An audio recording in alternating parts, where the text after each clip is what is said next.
سلام بیننده عزیز، برنامه خبری و تحلیلی اخباری آزادی است که از استودیوی رادیو آزادی در شهر پراگ تقدیم می شود و من طوری سفر با اتفاق همکارانم از اینجا و دوشنبه شما را همراهی می کنیم. امروز پنجشنبه 4 یون و نخست نگاه به سرخطی خبرها. یک جوانزن تاجیک را برای بیرحمانه زدن کودک یک سالش به جوابگری جنایی کشیدند. مقامات میگویند بچه‌اش را از دستش میگیرند و ممکن است خودش به زندان رود. وکیلان مردمی آمریکا صلاحیت‌های رئیس جمهور دونالد ترامپ در جنگ با ایران را محدود کردند. خودش گفت شاید روزهای نزدیک سازش به دست آید. مذاکرات بسیار خوب پیش می رود. واقعا خوب. یعنی ممکن است پیشرفت حاصل شود یا نشود. کی می‌داند؟ ممکن است تا روزهای استراحت شود. گنج و یا شراب‌های گران قیمت استالین را می‌فروشند. در گرجستان مزایده شراب‌های دیکتاتوری شوروی سابق برگزار می‌شود. شاید این یکی از همان لحظه‌های تاریخی باشد که ما شاهد آن هستیم. مقامات انتظامی دوشنبه به ضد یک زن 22 ساله پرونده جنایی باز کردند که بیرحمی او به فرزندش مردم زیادی را در شبکه‌های اجتماعی به خشم آورده است. در ویدیویی که در این شبکه‌ها و به خصوص در فیسبوک میچرخد دیده می شود که این زن چگونه به سر فرزند یک ساله خود بیرحمانه و سخت با مشت میزند. ریاست امور داخلی دوشنبه روز 4 یون با نشر یک بیانیه رسمی گفت که بعضی ساکن شهر مولوده برهانو با اتهام برقصدانه آسیب زدن به حیثیت انسان و تشکیل کردن فاحشه‌خانه پرونده جنایی باز کردند. معلوم نیست حادثه کی صورت گرفته است، ولی ریاست میگوید بعد از واکنش سختی جامعه به ویدیوی بیرحمی هویت زن را مشخص و بعضی او پرونده جنایی باز کردند. و قول ریاست امور داخلی مولوده برهانو را در گذشته هم برای جلب دختران به تنفروشی و جوابگری جنایی کشیدند.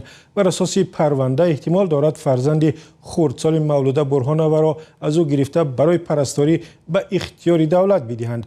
در شرح ویدیو مناسبت بیرحمانه با کودک، کاربران زیاد در فیسبوک گفتند که مولوده برهانو باید از حقوق مادری محروم کرده شود. نظری زنی بازداشت شده معلوم نیست. لطو کوب و یا بیرحمانه زدن طفلان خردسال در گذشته هم زیاد دیده شده است و خود وکالتدار حقوق کودک در تاجیکستان در گزارش سالانه خود گفته است که سال گذشته 6 مراجعه درباره زورآوری و یا زدن کودکان را ثبت کردند. در این گزارش آمده است تشویش آور آن است که بیشتر شخصان به کودکان زورآوری و یا ظلم میکنند که خود طفلان آنها را میشناسند و یا به آنها مهر بستند. رو میاریم به مسائل بین المللی. دونالد ترامپ رئیس جمهور آمریکا گفت مجتبی خامنه‌ای رهبر عالی ایران در مکالمه‌های دیپلماتی با آمریکا فعالانه شرکت دارد. ترامپ افزود می‌خواهد با او ملاقات کند ولی این به وضع وابسته است. رئیس جمهور آمریکا در این باره در یک پادکست با نشریه نیویورک پست صحبت کرده است که این پادکست روز چهارشنبه نشر شد. در همین روز وکیلان مجلس نمایندگان آمریکا سندی را تصویب کردند که صلاحیت‌های دونالد ترامپ در جنگ با ایران را محدود می‌کند. گزارش در این باره در تقدیم همکارم مولا رجب یوسفی. مجلس نمایندگان آمریکا که تحت نظارت حزب جمهوری‌خواه است به طرفداری محدود کردن صلاحیت‌های رئیس جمهور دونالد ترامپ در جنگ با ضد ایران رأی داد. وکیلان آمریکایی قطعنامه را تصویب کردند که از ترامپ می‌خواهد نیروهای آمریکا را از جنگ بیرون کشد مگر اینکه کنگره رسما اعلان جنگ کند و یا اجازه استفاده از نیروی نظامی را بدهد. سند با 215 رأی موافق و 208 رأی مخالف قبول شد و 4 جمهوری‌خواه از حزب خود ترامپ نیز به دموکرات‌ها همراه شده به طرفداری آن رأی دادند. تصویب قطعنامه بیشتر یک اقدام رمزی است زیرا حکم اجرا ندارد و آن را سنا پلات بالای کنگره نیز باید تصویب کند. قطعنامه یک تلاش کم نظیر هر دو حزب اساسی آمریکا برای محدود کردن وکالت‌های رئیس جمهور در حالی است که جنگ با ایران وارد ماه چهارم شد. در سنا نیز یک طرح شبیه ماه گذشته آماده شد ولی معلوم نیست که رأیگیری درباره آن کی صورت می‌گیرد. وکیلان حزب دموکرات از ترامپ طلب دارند که برای استفاده از نیروی نظامی در نزاع با ایران از کنگره اجازه بگیرد. آنها به این باورند که این جنگ که در آخر ماه فوریه با ضربه‌های مشترک آمریکا و اسرائیل آغاز شد، استراتژی روشنی ندارد و خرج مردم را در داخل کشور بسیار بالا میبرد. به گفته وکیلان دموکرات، جنگ برعکس تلاش‌های دیپلماتی برای حل بحران برنامه‌های اتمی ایران را به عقب انداخت و مشکل تر کرد. دونالد ترامپ رئیس جمهوری آمریکا روز 4 ایون گفت ممکن است در مذاکرات با ایران به زودی پیشرفت حاصل شود. مذاکرات بسیار خوب پیش می رود. واقعا خوب. یعنی ممکن است پیشرفت حاصل شود یا نشود. کی می داند؟ ممکن است تا روزهای استراحت شود. رهبران حزب جمهوری خواه میگویند که عملیات نظامی به ضد ایران جنگ نیست و به اجازه کنگره احتیاج ندارد و محدود کردن صلاحیت‌های جنگی ترامپ به نفع رهبران ایران است. پیشتر از این رأیگیری مارکو روبیو وزیر امور خارجه ایران در حضور گروه از وکیلان آمریکایی از عملکردهای حکومت در جنگ با ایران حمایت کرد و گفت عملیات نظامی به ضد جمهوری اسلامی به پایان رسیده است. حکومت ترامپ میگوید که این جنگ برای امنیت ملی آمریکا ضرور است چون هدف آن جلوگیری از دستیابی ایران به بمب اتمی است. سلام، اگر خط و خبر می‌خواهید ما داریم. نوید بمدادی، سرخط خبرها، اخبار تاجیکستان و جهان، گزارش‌ها و تحلیل‌ها. چی می‌گذرد و چرا؟ دانستن فهمیدن است. ضمیمه یا اپ ما را بگیرید. در حالی که روسیه برای جایگزین کردن سربازان کشته و زخمی شدهش در سال پنجم جنگ در اوکراین با مشکل روبروست، نشانه‌های بیشتری پیدا می‌شوند که نظامیان روس سربازانشان را با وجود جراحت‌های وزنی و حتی خلاصه‌های طبی غیر قابل خدمت دوباره به جنگ می‌برند. همکارم کیومرث سیاتوک گزارش همکاران ما از بخش روسی رادیو آزادی را در این باره برای نشر آماده کرد و در صحبت پیش از برنامه جزئیات را از او پرسیدم. همکاران ما از بخش روسی رادیو آزادی با 3 نفر از خویشاوندان و دوستان 3 سرباز روس صحبت کردند که هر 3شان با وجود جراحت‌های وزنین به جنگ برده شدند. مثلا قصه پاول 38 ساله را آوردند که سال 2023 به ارتش پیوسته است. او را که برای یک صدمه مرگاور نقلیاتی به 8 سال زندان محکوم شده بود آزاد کرده به جنگ بردند. ماه دکبر به جبهه فرستادند و او ماه اپریل سال 2024 زخمی و در بیمارستان بستری شده است. به قول یکی از خویشاوندان او دیمیتری، پاول از سر و سینه‌اش زخمی و چشم چپش کور شده است و پرده های گوشهایش هم دریدند.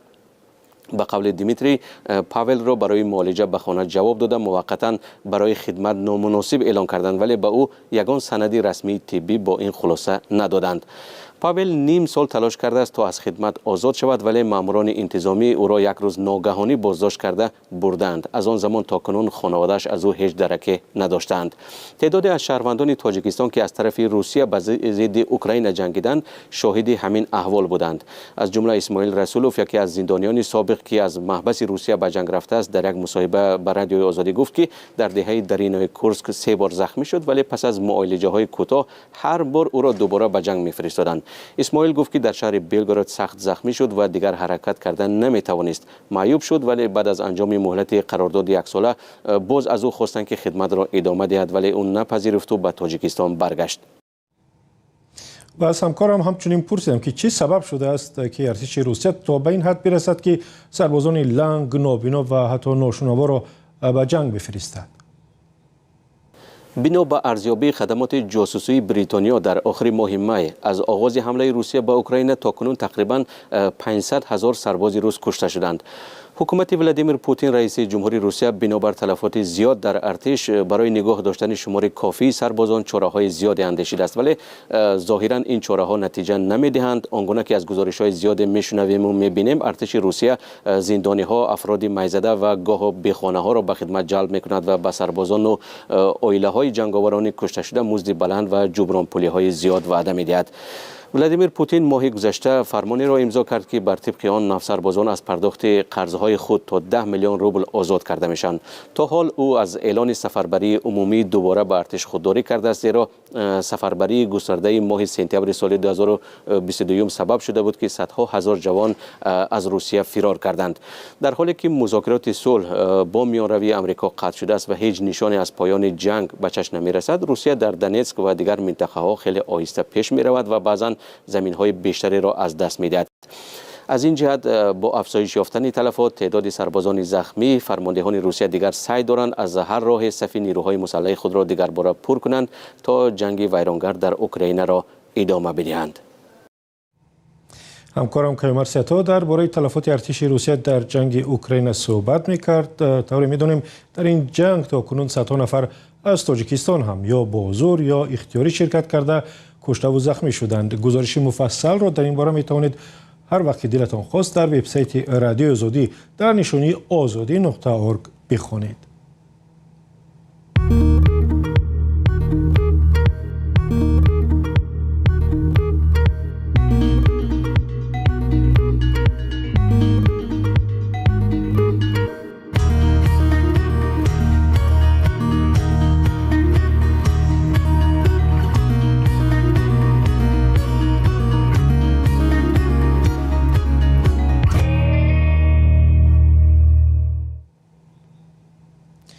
حکومت گرجستان تصمیم گرفته است هزاران شیشه می و مشروبات نادر یوسف استالین دیکتاتور اتحاد شوروی را در مزایده به فروش گذارد. و گفته مقامات رسمی در صورت به دست آمدن درآمد زیاد از این حساب یک آموزشگاه جهانی آماده کردن می و یا شراب در شهر تفلیس تأسیس می‌دهند. جزئیات در گزارش همکار ما میرزا نبی خالقزاد. این انبار مشروبات یوسف استالین است. هفته روان حکومت گرجستان در شهر تفلیس مجموعی عبارت از 40,000 ظرف شراب نادر دیکتاتور شوروی را باز نمود. ویکتور چن برای آشنایی با این گنجینه اجازت گرفته است. شاید این یکی از همان لحظه‌های تاریخی باشد که ما شاهد آن هستیم. استالین که زاده گرجستان است از سال 1924 تا سال 1953 رهبری اتحاد شوروی را بر دوش داشت. به قول تاریخ شناسان استالین دوستدار مینوشی و جمع‌آوری انواع مختلف مشروبات بوده است. یک بخش بزرگ گنجینه مشروبات استالین را شرابی تشکیل می کند که پادشاه روسیه الکساندر سه و پسری او نیکولای دو از مشهورترین مؤسسه های تولید شراب شهر باردای فرانسه خریداری نمودند. سال 1917 در پی انقلاب بولشویکی ذخیره شراب پادشاه روسیه مصادره و استالین نگهبان آن تعیین شد.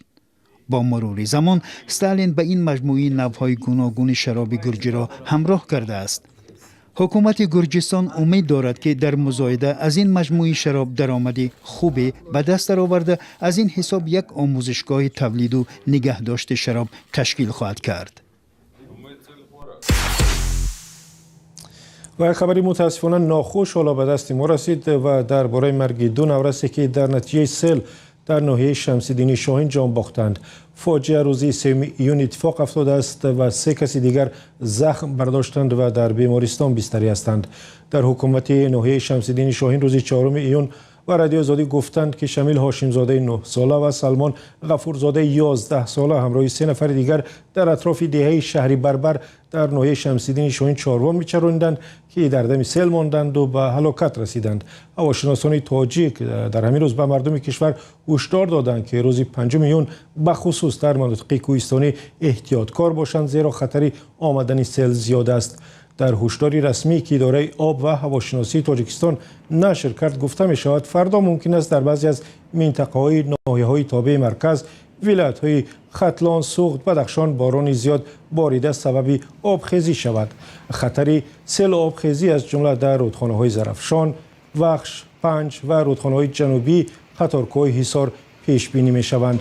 هواشناسان تاجیک در این روزها به مردم هشدار می‌دهند که از سفر به محله‌های کوهی و نزد دریاهای پرتقیان خودداری کنند. سیل آبخیزی که بهار امسال در تاجیکستان بسیار زیاد مشاهده شد فقط در ماه می کمش 4 نفر را در شهرهای کولاب و ترسونزاده کشت و 5 کس دیگر را زخمی کرد.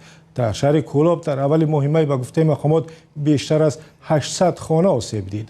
در شهر پنجکن بر علاوه 10 خانه استقامتی و انشاءات در آخر ماه گذشته بیشتر از 13 کیلومتر شبکه‌های آبیاری و خطهای نیروی برق ضرر دیدند.